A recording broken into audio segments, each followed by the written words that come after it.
Sunday morning, March 9th, 2025.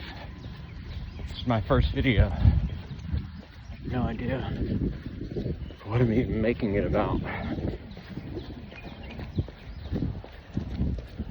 Just know that being creative is important.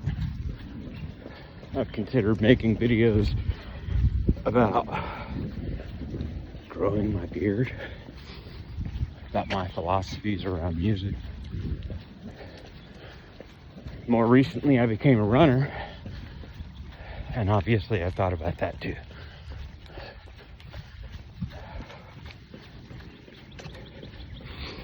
I'm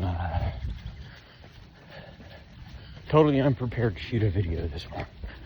It's impromptu, so there's that. But I brought my phone for the first time on a run. That's helpful. I'm looking at a zone 2 run, and I am way over zone 2 right now, so I'm going to walk a little bit.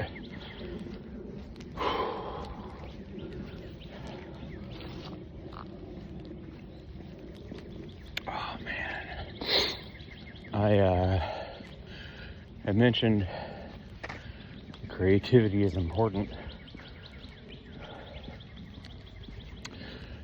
and I'm a pretty introspective person. I'm neurodivergent, and I think that introspection kind of comes with the territory there. Maybe I'm wrong. Obviously, I'm not a doctor, but that's my personal belief, that most neurodivergent people tend to be introspective. And I think that's a learned skill. You know, we have to mask and fit in. And we know we don't in a lot of scenarios. So we learn to be introspective so we can learn how to mask. And being the introspective person that I am, I think creativity is one of those misunderstood powers that we have as a human. Maybe all animals have this, I don't know. But I know that we as humans have the ability to just see something in our mind's eye and then we create it, you know? And maybe that's the same for a robin who needs to build a nest. But I just think it's a super important process that connects our body to our mind. You know, we hear often that we are body, mind, and spirit. And it almost tricks us into believing that these are different things, that they aren't one thing. They are seemingly disconnected in some capacity, and I just believe that's completely false. I believe that the spirit exists inside and around us. I believe that the mind exists inside and around us. And I believe that our body is a far greater extension into the world we can see, and even the world we can't see. It exists in our physical form, and it extends into the world around us. I am a sound healer. I have a certification through the Sound Healing Academy in the UK. I am pursuing a second certification so I can actually begin performing my services on others and charge for that. I'd like to be insured before I do that, so it's a process. But speaking in terms of creativity and you know, why it's in such an important process and what that means to a sound healer, right? I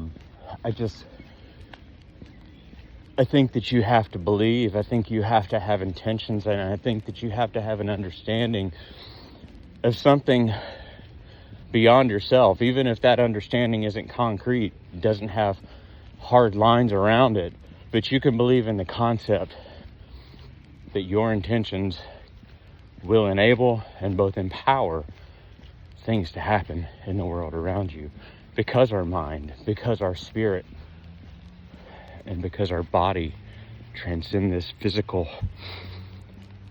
space that we walk and breathe in. But we are energy, just like everything else. And if we know that to be true, then our creative capacity is infinite. All we have to do is will it. And I think that's the trick, right? We don't see that example in the world around us. We have to be that example in the world around us. And today, I think by the time I'm done with this run, I think I'll be about 9.5 miles in. Maybe closer to 9. There's a loop that I'm not taking off this route that would probably give me another mile. So maybe closer to 8.5.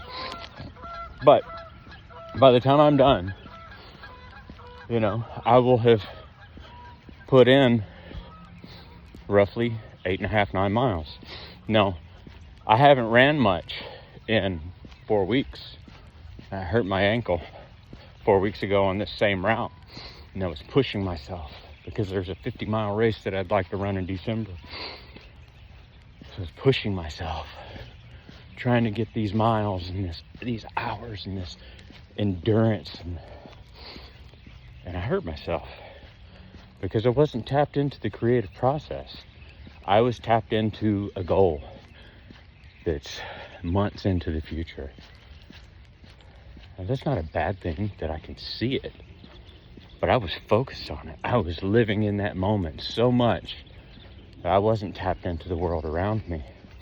I wasn't utilizing my body and my mind and my spirit collectively to understand what was happening in my body while I was running.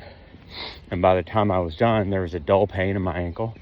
It turned into a pain that prevented me from even running a mile just 2 days later. And I was down for 3 weeks. I didn't run. I am on day 6. Started with 1 mile. Did that 3 days. Then I did 2 miles. Then I did a 5K, which is 3.1. Yesterday I did a little over 4 miles. And again today, by the time I get home, it'll be under 9 miles, probably. But I was creative in how I thought about doing this. I knew it was important. And I knew that if I ran in the same capacity that I ran last time, that I would hurt myself again. And I can't afford to hurt myself again. My goals are important, not just for me, but for my family, for the impact that I intend to have on the world around me. So I leaned into the creative process, and I took that 3-week time frame to invest and be introspective and determine what's the new path forward. How do I do this again without hurting myself?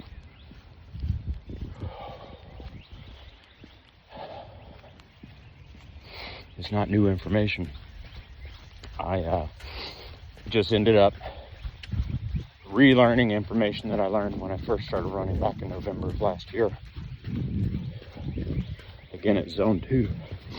Zone 2 heart rate workout. If I manage to stay in or under zone 2, I am much less likely to hurt myself. I also won't be building up lactic acid in my muscles as quickly, which means that my endurance is greater than it would be otherwise.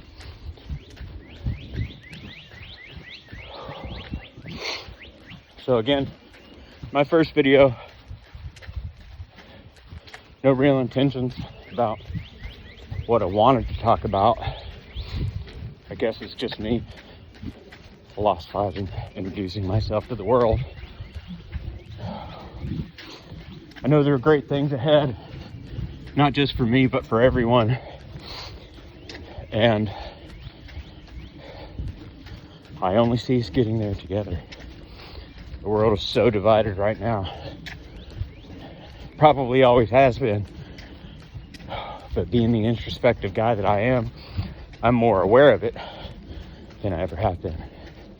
I can own that. All that really means is that it's up to me to change it.